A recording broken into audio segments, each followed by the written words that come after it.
Hello. Hi, everyone. Oh, Hi, so Jacques. I Zitao. Hi.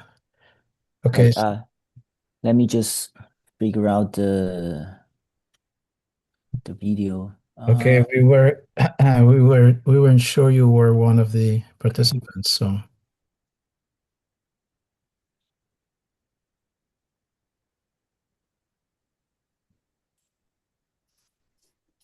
Oh, yeah. Now it's good. I think I just unmuted myself okay, video. donc on peut procéder, je pense, Roxane. Oui, je te laisse commencer, Jacques. Okay, okay. So Zitao, I'll do a short introduction. Yes. Euh, donc bienvenue à ce séminaire Précrisa, le webinaire Précrisa, le premier de l'année. Donc, pour ceux qui sont moins familiers avec le réseau, Précrisa est un réseau québécois de préparation aux crises, comme son nom l'indique presque. Donc, c'est la continuation d'un réseau, le réseau québécois qui avait été créé en toute urgence durant la première semaine de la pandémie. Et donc, ce réseau maintenant regroupe un ensemble de participants du Québec qui vise à préparer sur le moyen et long terme euh, la, préparer donc l'environnement pour que la surprise pour la prochaine crise soit moins aiguë. Donc, ce réseau a cette activité d'animation, le premier webinaire. Donc, le prochain sera le 11 février. La présentation sera faite par Nick Ogden de l'Agence de santé publique du Canada. Donc, le réseau cherche vraiment à regrouper les forces vives de gestion des crises. Donc, le conférencier d'aujourd'hui est Zitao He. So, today's speaker is Zitao He, who's a recent graduate from the University of Waterloo, the Applied Mathematics Department, where he did his PhD with Chris Bao. And so the topic of his thesis was very, very relevant to the topic of study of Précrisa. And he also incorporated behavior, which is the reason why he was invited here, and also some uh, big data methods. And so I will give you the floor now, Chitao. Yeah. Thank you. Thank you very much, Jacques, for the invitation. It's a great honor to speak at this webinar. So I'm going to talk about the studies I've been doing during the recent 5 years with Chris Bao, Dr. Chris Bao, for my PhD studies. So I'm going to share the screen now. Um, okay, is it good at the moment? Okay, Yes. thank you. So the topic I'm going to talk about today is the modeling heterogeneity and homophily in couple behavior disease dynamics. And as for the outline, I'm going to give you a brief introduction first, both on the some histories on the infectious disease modeling and also some relevant background information of these studies. I'm going to talk about two different models related to papers. One is has been already been published, another one is in press, and also talk about the results relevant to the models, followed by some discussions on both models. I'm going to then talk about the application, which is related to big data and deep learning. And also at the end, I'm going to briefly talk about the future work for these studies. So vaccines, they have been playing a huge role in the history of infectious diseases, especially for since the last century. As we can see from the picture on the left, one can see that the cumulative global number of lives saved by the childhood vaccinations from 1974 to 2024 over these 50 years. And measles alone accounts for 93.71 million lives saved. And on the right, we can see the death due to the measles has been decreasing since 1980s across all the regions around the world. And as for the measles specifically, it is very contagious. It claims like thousands of lives annually before the vaccines were introduced. And on the other hand, the MMR vaccines, they are very, very effective. According to WHO, about 97% protection can be achieved after 2 doses of the MMR vaccines. But the world is not as simple as we just get the vaccination and everything is good. Since 1998, there is this we call the MMR autism scares that falsely link the MMR vaccines with autism that caused by a series of fraudulent papers published on the Lancet, which caused a decrease in the vaccination rate in many different areas around the world. For example, here we show the data in California, United States. We can see that starting from about 2002, these MMR vaccine coverage in California consistently decreased, and in 2013, the vaccination rate is as low as 92%. And what happened in 2014 was there was a very big measles outbreak at the Disneyland, California. And that shows how important the vaccinations are, and a lower vaccination rate might cause some very huge consequences for us. And also what we can see from this picture in these data is that vaccination rates are very different in different counties in California. So in some places, in some counties, these rate could be as high as like 98, even like near 100%. But for other counties, it can be as low as like 30% in some kindergartens. That tells that when we are just modeling these vaccination behaviors, we might just want to consider different, heterogeneity into the model, because we can see the vaccination rates are vary in different areas. And as for the vaccination data, there is another problem, which is the scale of it. So basically, how the government or the public health organization, they collect this kind of data was through some telephone surveys, at least in the United States, on a annual basis. So they will just choose maybe 10,000 to 20,000 families across the nation and just make the phone calls to ask for their vaccination information.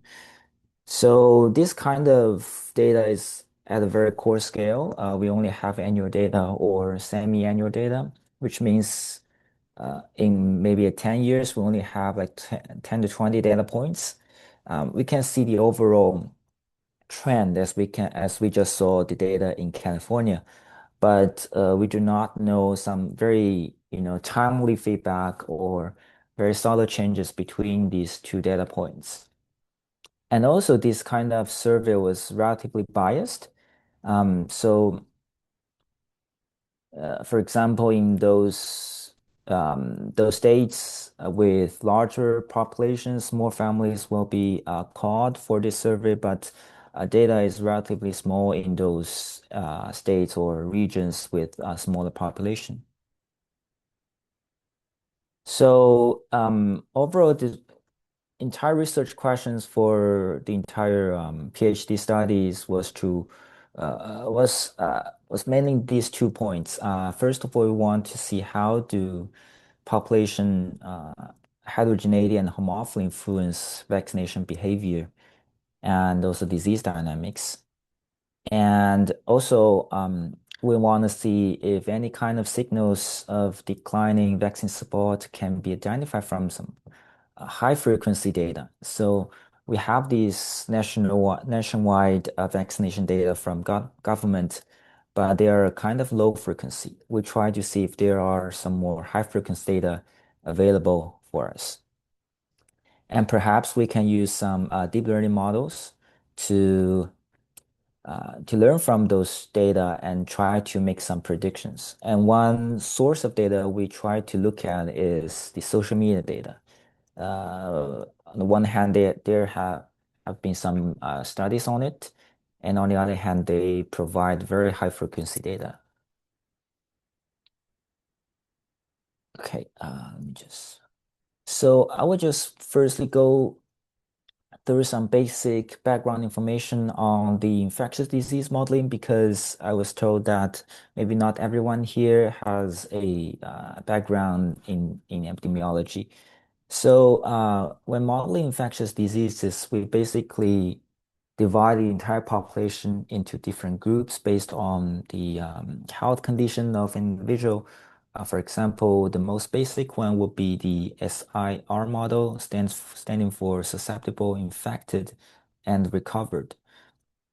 So at the very beginning, we assume that most of the population are susceptible, and there might be very few infected individuals in the population.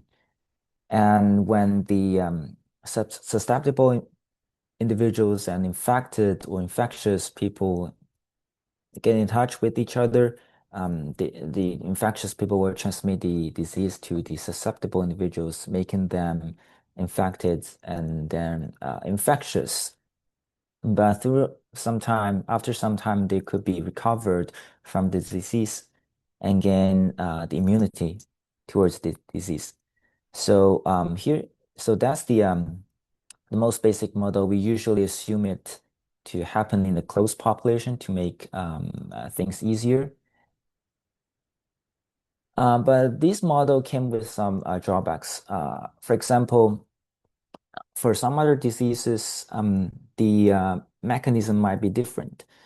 So for like the immunity might not be lifelong. So the SIR model assumed that the immunity will be lifelong. So individuals who recover from the disease will not be infected again. But for some other diseases like the influenza, people will lose immunity after some time. So different kind of model will be used. And also for some diseases, there is a period called the latent period. So um, we often used in under a separate category to represent those individuals who have been already been infected, but they are not infectious at the moment. So we used a E group stands for the exposed category. So there are many different variations about these from these basic SR models. And also we could also consider demographics like the natural birth and deaths. When we considered the model within a closed population, the consequence will be that everyone will become recovered. But in the real world, we're going to see like the disease will happen like every 1 year, 2 years, the behavior in a periodic way. So one way to consider this will be considering newborns, like especially for these childhood diseases like newborns, they are usually considered as susceptible. And of course, that will occur in all compartments. And also for the simplicity, usually we assume that these the natural birth and death rates will be balanced. So the total population will stays the same across time. And also for some other diseases, we could consider seasonality. So the transmission rate might be different within a year. For example, for childhood diseases, the transmission rate will be higher during the school time because that's when the students interact with each other. And during the summer vacations, the transmission rate can be lower. And often we use a sinusoidal function to model this. And of course, we can also add some other possible compartments like symptomatic, asymptomatic, or vaccinated, just um, to make the model more realistic, but it will usually at the cost of more higher complexity and higher higher dimensional in the parameter space. And also when it comes to this vaccination, we need to uh, realize that it is not simply a behaviors. There are some more actions behind this behavior dynamics. For example, we could consider this feedback loop. When the infected population is getting higher, which will usually result in some sort of public concerns, and that will cause the vaccination rate to increase because it will be more urgent for people to get vaccinated. But that will also lowers the susceptible population because more people will be protected by the vaccines. So the infected population will decrease, and then the other loop will start, and this game will continue to go on. And on the other hand, vaccination is not some decisions we just make. Usually, we will just follow whatever other people is doing. For example, if our family members, our friends, our colleagues are or choose to get vaccinated, then we are probably more likely to get vaccinated. So it's ultimately a kind of imitation game as we try to introduce in this way. So when it comes to the measles transmission dynamics, before the vaccines were introduced, we usually use an SR model that's perhaps with seasonality and demographics. But when vaccines are introduced, we need to consider the fact of vaccination. And also, we also need to consider the behavior dynamics behind the vaccination. So in 2005, Dr. Chris Bell introduced this coupled model um, in which not only we have a normal SIR model, but we also have this extra differential equation that accounts for the imitation process. So here, X here stands for the proportion of pro-vaccine parents in the population. So 1 minus X will be the proportion of anti-vaccine parents. So, so the kappa here is the learning rate or the sampling rate, and the term at the end stands for the payoff gain. So in other words, if switching the strategy gives you a higher payoff, then you're probably more likely to switch your strategy. So to summarize, for social learning, people learn new behaviors by imitating others. And in this model, we consider two strategies, pro-vaccine and anti-vaccine. Each strategy came with a payoff. Usually those related to the risk of vaccines or the risk of getting infected. And individuals are free to switch strategies, but as long as the higher payoff is obtained, and that usually come with some assumption in economics, assuming that people are rational, so they will only choose strategies that gives you a higher payoff. And also individuals are assumed to imitate others at some kind of rate. And the payoff difference, if the payoff difference is higher, then the rate should be larger as well. And one drawback of the original model is that that will gives you the uh, results that vaccination is the rule, because when in those areas with like fewer diseases, the infection risk will be almost zero, but the vaccine risk is some kind of constant. So according to the model, people will just choose to avoid vaccination. But that's not something we observe in real world.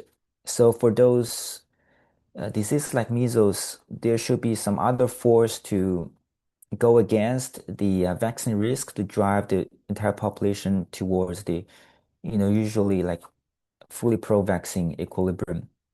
So in 2014, Arabian co-authors, they introduced these social norm terms. So in fact, these kind of social norm, they just add um, some more weights to fight against these vaccine risk. So the injunctive social norm, they stands for the behaviors that individuals are expected to follow and expect others to follow. So if, let's say, the majority in the population is pro-vaccine, so X is larger than 0.5, then this term will become positive. So more weights were added to fight against these negative omega, which is the vaccine risk. And then some emphasis were put into the early warning signals.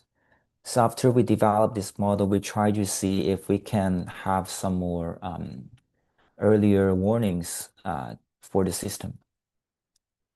So the idea of tipping points was introduced. It represents the critical threshold at which the system shifts from one state to another. So in our context, will be the time when we shift from a pro-vaccine state to an anti-vaccine state. And when the system is approaching tipping points, the system becomes slow in recovering from some small perturbations. And those are some theory of critical slowing down related to the tipping points. So one thing we might be focused on here is these kind of tipping point behavior can be observed from some indicators like increased variance and increased lag one autocorrelation. And so in 2017, the group was also did some research on the Twitter data. So what they found is that um, before this 2014 measles outbreak on social media, they observed some increasing variance and increasing lag-1 autocorrelation on the Twitter trend, which might gives us some kind of idea that we could use social media data as a source to reflect the system of the vaccination and disease. And so that's about the background information. So a lot on the introduction part. So overall, our studies try to solve two problems. First of all, we want to develop some models that accounts for heterogeneity in the system. So, for example, we could consider different groups of people when it comes to this vaccination behavior, because on the biological level, there are already a lot of models that considers heterogeneity, like the patch models or the complex networks, but very few models focus on heterogeneity on the social level or the vaccination behavior. And also what we will try to do is we follow the research in 2017 by Dimitri Palanos, that we will try to connect our model to social media so that we could probably perform some subsequent research related to social media data. So the first part of this model, which originated in this paper published in Mathematical Biosciences. So for the model setup, we consider the SIR model with natural birth and death, and also we consider evolution game theory. But what's different was that we consider two different social groups. So originally in Dr. Chris Bauth's paper, he assumed that the entire population is homogeneously mixing when it comes to vaccination behavior. But here we consider two different groups, social media users and non-users. We consider two different strategies, pro-vaccine and anti-vaccine. So each individual will be either social media users and non-users, and they chose one of these two strategies. They're free to switch their strategies on vaccination, but they will not change their social groups. That's our assumption. And we also assume the homophily will exist. So homophily basically means that individuals are more likely to interact with similar people. So social media users will more likely to interact with social media users, non-users interact more with non-users. So when it comes to this imitation dynamics, we consider within group imitation and also cross-group imitation. But because of homophily, this cross-group imitation will be decayed by a factor of 1 minus h. Yeah, that's what we just mentioned, the homophily, the tendency for individuals to associate with others similar to themselves. And so here, I'll probably just quickly go through the models. So homophily affects the social norm strength. So we have these 1 minus h terms here. And also when it comes to the imitation, it is also considered that imitation across different groups will have a smaller effect. So it will also be decayed by a factor of 1 minus h. So if h equals to 1, that stands for complete homophily. So people will only interact with others within the same group. So the second term is actually 0. And when h equals to 1, then people will be no difference when it comes to interactions with others. So two imitation will have the same weight. And that is the coupled model. We consider two almost identical differential equations on the in different groups. And as for the biological layer, we consider that the entire population will be homogeneously mixed. But of course, we can also consider heterogeneity on the biological layer. But for in our the focus of this study will be more on the heterogeneity on the social layer. So we assume that on the biological layer, it is homogeneously mixed. And as for stochastic model, we didn't use the normal Gaussian white noise to account for the noise because we realized that extreme events usually happen in real world. So, for example, news reports posted by celebrities, they will very likely cause a instant boost or drop in the pro-vaccine, in the vaccine support or in the pro-vaccine percentage. So we need some like fat tail distribution to better estimate this kind of probabilities. So here we use a alpha stable Levy process to account for the noise. And from the couple model to social media data, we use a very naive idea.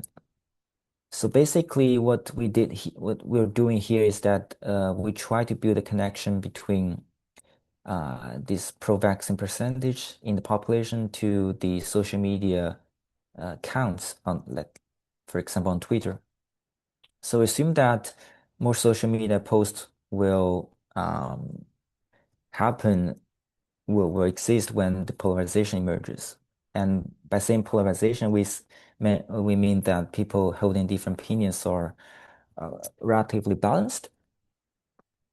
And also, if an outbreak occurs or when I is large, more social media posts will occur as well. So that is a very simple equation to capture these two assumptions. So as for some results for this model, the first important result was that we noticed homophily may lead to earlier disease outbreaks. So here we assume that the vaccine risk is increasing over time. So eventually, vaccine risks are so high that everyone is going to choose, will choose to refuse the vaccines. So what we can expect later is that disease outbreaks are going to happen. So here we just treat this vaccine risk as a verification parameter and try to see how the disease the system behaves.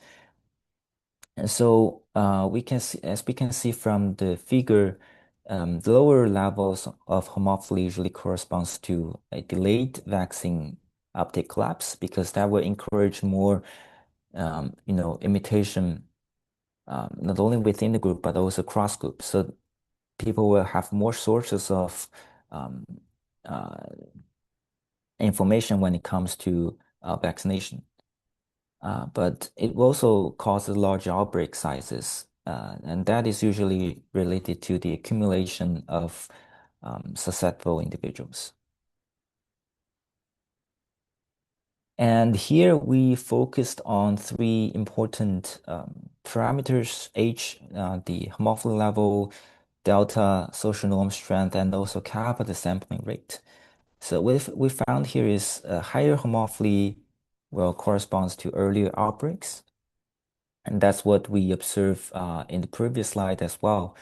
And also we noticed that higher social norm strength will cause later outbreaks. But the outcome is not very sensitive to sampling rates here. And one interesting result was that we found that when the the homophily level is low and the social norm is strong, the model is always converging towards the disease-free and fully pro-vaccine equilibrium, even in scenarios with increasing vaccine risk. And that is actually some desired states we would like to see because no matter how the vaccine risk increases, we are always going to end up with a disease-free, fully pro-vaccine equilibrium. And also here, when the social norm strength is small and homophily level, you see that higher homophily level usually results in a later collapse in the vaccine uptake, which might be a little bit counterintuitive, but the fact is that when the social norm strength is very small, then the social norm lack the power to promote the pro-vaccine strategy. So in a society with lower homophily, it also encourages the spread of anti-vaccine strategies when that strategy becomes the dominant strategy. And for these results, I'm probably going to skip them just because they are not that significant. So in short, what we found is that the randomness will play a very huge role in when it comes to the disease dynamics. So if the noise terms are like the amplified, then we will more likely to result in an earlier disease outbreaks. And that is because if the system is more noisy, then it could be more likely to occur that those extreme events will be more likely to occur. So which will result in a drop in the pro-vaccine percentage will probably trigger a disease outbreak at the end. And third result is that our model explains the early discussions observed in social media data. So as we might be recalled that the paper on the social media data, on the early warning signals on the social media data, before the actual disease outbreak, and our model kind of explained these results, explains the phenomenon we observed from the actual social media data.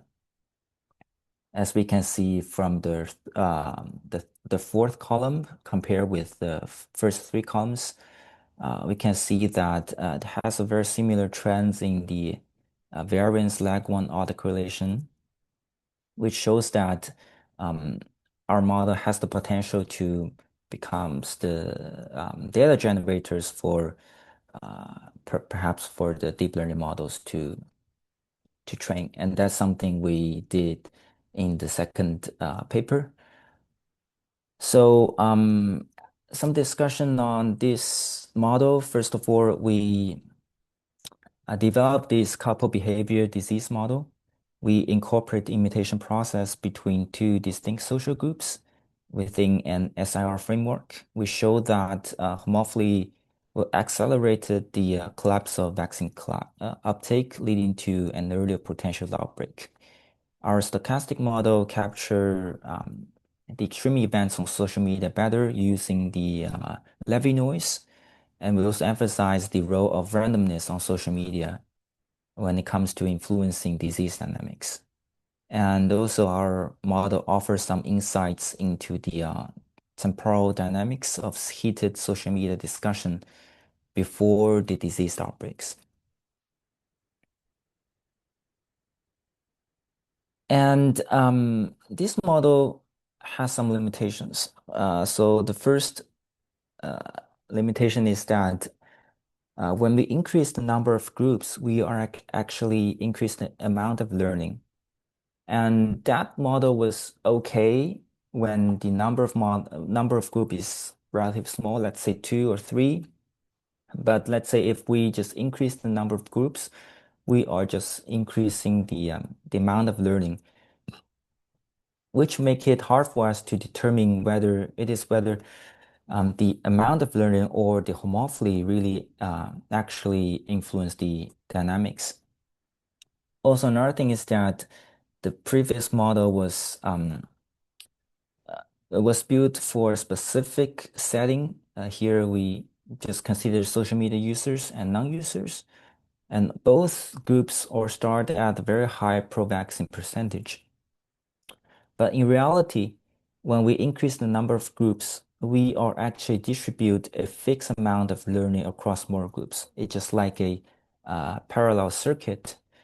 And also we should consider group sizes because in the group sizes might differ a lot. And also more general settings should be considered, which means that different groups could have very different initial pro-vaccine percentage.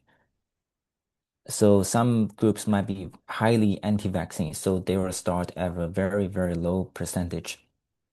And that is also aligned with some phenomenon we can observe nowadays, that highly anti-vaccine groups can still exist in a society when the overall vaccine support in the entire population is very high. So here's some modification we did in the new model. First of all, as we can see here, the term related to the homophily term was divided by n. So that means that when the number of groups is increasing, then the effect of each group is actually decreasing when we consider a fixed population. And the second thing is that we consider this meeting rate here. So we consider the relative sizes of different groups. So those groups with larger population will more likely to play a larger role when it comes to the imitation. So for example, when we assume a three-group systems, when HI, for example, equals to 1, that stands for complete homophily, then within group weight will become 1 and the cross-group weights will become 0 for both out groups. And if H1 equals to 0, HI equals to 0, then within group will be 1/3. And that means, which is the same as the cross-group weights for two out groups. And that just means that people will just have no differences when it comes to the interactions with others. So the entire idea for this model is that we try to make the sum of these weights to become constant, which is equal to 1. But distribution will become different with different levels of homophily. So to make it simple, we chose a 3-group system. We consider that the entire population is divided into 3 groups. 1 general groups that represents the general public, and 2 minority extreme groups, 1 highly pro-vaccine group and 1 highly anti-vaccine group. So we try to see that with different setups, whether the general group will become a swing group that influenced by 2 minority groups, or the 2 minority groups will eventually converge to whatever the general group is behaving. So first of all, we vary the homophily level in the general group from 0.1 to 0.9, and those related to the minority groups are fixed at a very high level, which is from some evidences we observe from society. So what we can see here is that so here we chose different initial levels of the pro-vaccine support in the general group that near a threshold that can either go up to 1 or go down to 0, and vary the H1 values. So what we can see here in general is that lower level of homophily, they can either slow down the drop of the pro-vaccine percentage, or they will just reverse the drop to near 100%. Or if the entire population, the general group is already go towards the pro-vaccine equilibrium, then lower homophily level will help the spread of pro-vaccine strategies. And also we can vary the homophily levels in the 2 minority groups. So here we fix the general group, the homophily level of the general group as 0.5, and vary the H2 and H3. So some results we can see here is that the system consistently converged to a fully pro-vaccine state when both minority groups have a very low homophily level. But when the levels is getting higher and higher, the behavior is asymmetric, mainly because of the existence of the vaccine risk. And also we can see that the outcome is very sensitive to initial conditions. So the entire system can go from a fully anti-vaccine state to partially pro-vaccine state, or from partially pro-vaccine to fully pro-vaccine, or even directly from fully anti-vaccine to fully pro-vaccine. And those results are obtained when we consider the absence of the disease, which is normally the case in many small areas, but we should also consider that if the disease is present.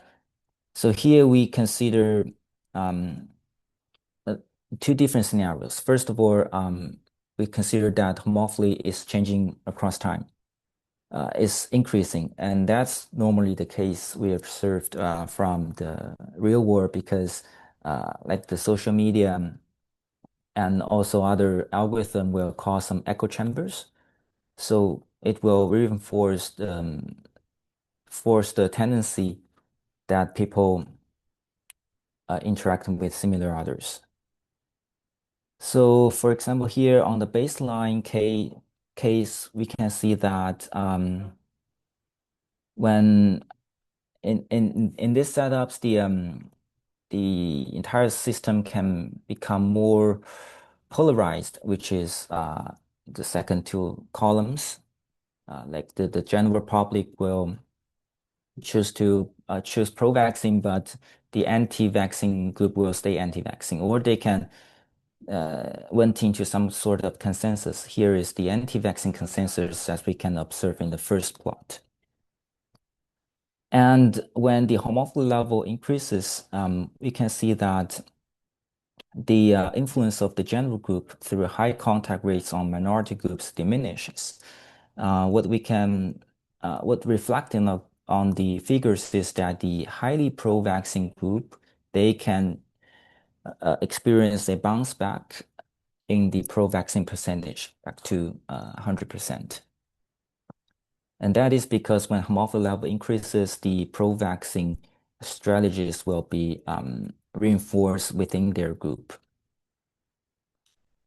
And also, we consider this a decrease in homophily, although it's not very common to occur, but through some changes on the social media algorithms, it can also happen that more people are just become more free to interact with others. So in this case, we observe that polarization is not going to persist. The system is going to end up with some sort of consensus, whether pro-vaccine or anti-vaccine.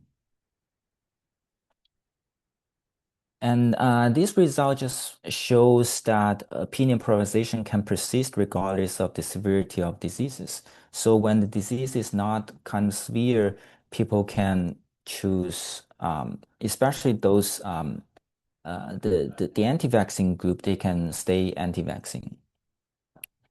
But when the disease became more severe, let's say as for measles, the R naught is very high. We show that the anti-vaccine group can still stay anti-vaccine whenever the homophily level is high. And that mainly caused by three reasons. First of all, within group imitation reinforces the existing anti-vaccine strategies, which is the most important factor.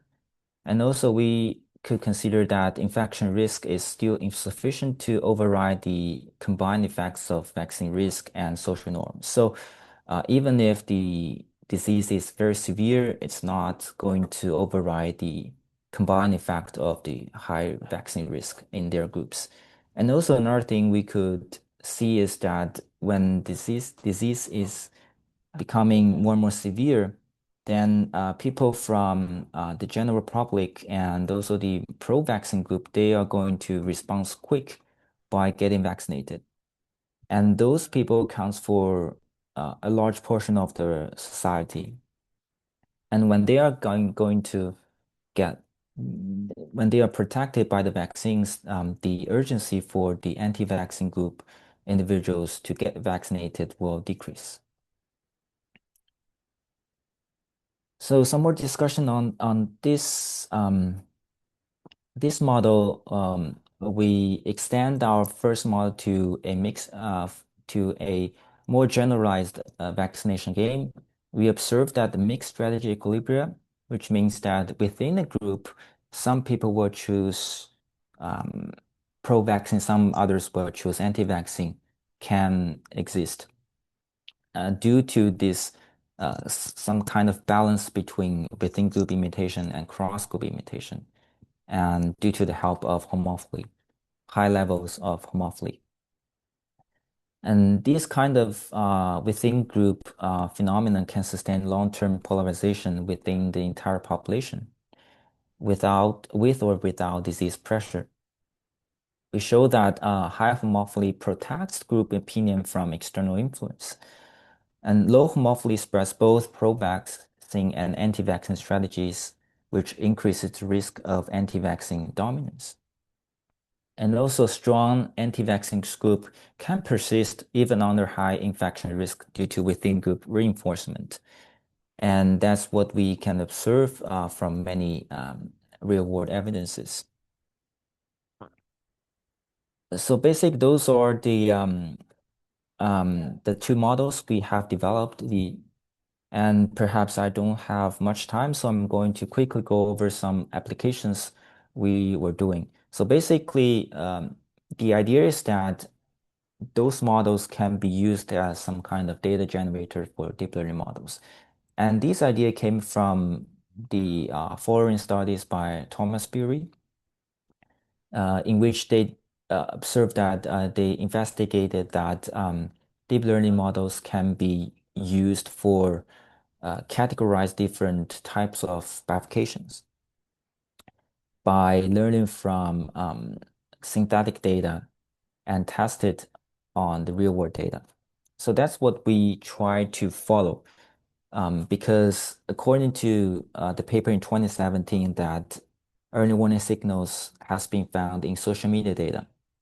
So, and then we have this model to help us to generate some relatively realistic social media data that can reflect the vaccine coverage.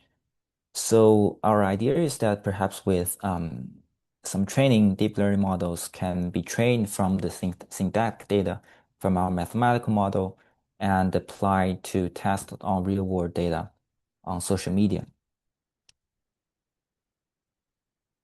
So here's the paper published in the Mathematical Biosciences and Engineering focused on this topic. So we try to detect these early warning signals from social media data using deep learning on the basically on the vaccine related data. We trained the model using synthetic data from the stochastic model. The main reason is that it can help us to generate as much data as we want, and they are relatively easy to label. And we test our data on both synthetic data and also real world data. And we are actually just doing some kind of time series classification to see if a transition of the system, or in our setup would be the vaccine uptake lapse will occur or not. So I'm just going to briefly discuss the results, which is that we found that deep learning models will have much higher when it comes to the ROC or ROC, the AUC of the ROC curves or some other metrics um, on the evaluation, they perform better than traditional statistical indicators like the variance and like one autocorrelation. And usually that's because the noisy level of real-world social media data and those statistical indicators are usually developed upon the theory of Gaussian white noise, but deep learning, they, especially in our model, they are trained against some more factile distribution, like let's say the Levy noise, so they can better capture the extreme events on the social media or in real world, which will result in better performance. And our model also performs well with this real world data. They can reflect this give us some kind of early warnings before the actual measles outbreaks in the United States and also in Canada. And also for those countries without major measles outbreaks and with a mandatory measles vaccine policies, our deep learning model will show a relatively low probability of disease outbreaks happening. So the conclusion of the entire speech or the entire studies is that we found that the impact of homophily can be dual, depending on the content circulating within the group. Homophily may either reinforce positive outcomes or amplify harmful effects. And the effect of homophily on this couple behavior disease dynamics really depend on the equilibrium to which the system is convergent to. So in the first model, we mainly focus on the disease-free equilibrium with fully pro-vaccine in all groups. If we can recall that both social media users and non-users, they all have a very high initial pro-vaccine percentage. And in second model, more generalized vaccination game, we try to investigate more other possible equilibria, including those with partial pro-vaccine or even fully anti-vaccine. And we can see the dynamics can be very complex. And we also consider different sources of heterogeneity. The direct heterogeneity refers to different levels of vaccine support. So each group will have different initial pro-vaccine percentages. As for the indirect ones, let's say the social and structural differences that shape how individuals access the information, let's say social media users and non-users, what they differ was the different noise terms on the stochastic models, but they could have a very, very similar initial pro-vaccine percentage. But because the noise terms are kind of different, the model will become complex as well. And one thing we would like to emphasize is the promise, how promising this hybrid approach to detect early warning signals of vaccine collapse from social media data. Perhaps in the future, that's a promising way to look at. We could use a mathematical model to generate different possible trajectories on the different scenarios, using as the synthetic data and the training data for the machine learning or other data-driven techniques to train, and use those trained models to make some predictions or forecasting. And as for the future work, I think first of all, we can advance some more couple behavior disease models. We could incorporate both direct and indirect heterogeneity on both behavior and disease layers. And of course, we can improve data sources and integrations. So nowadays, I think Twitter is not a very good data source. So perhaps we could look at other data sources like the Rabbit or even TikTok, and try to build models on those data. And I think the overall idea is that we could go from a reactive to proactive modeling when we have a better early warning systems built by this hybrid approach.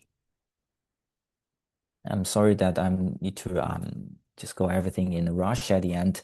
But I'd like to thank my supervisor, Dr. Chris Balk, for his support during this journey, and also my collaborators for the second model, Dr. Piero Manfredi and Dr. Alberto Donofrio from Italy, for their inputs and contributions. And also really thanks Jacques and all the organizers for this webinar, for this chance to present my research, and hopefully they're helpful. Yeah, thank you, and that's my everything I would like to present today.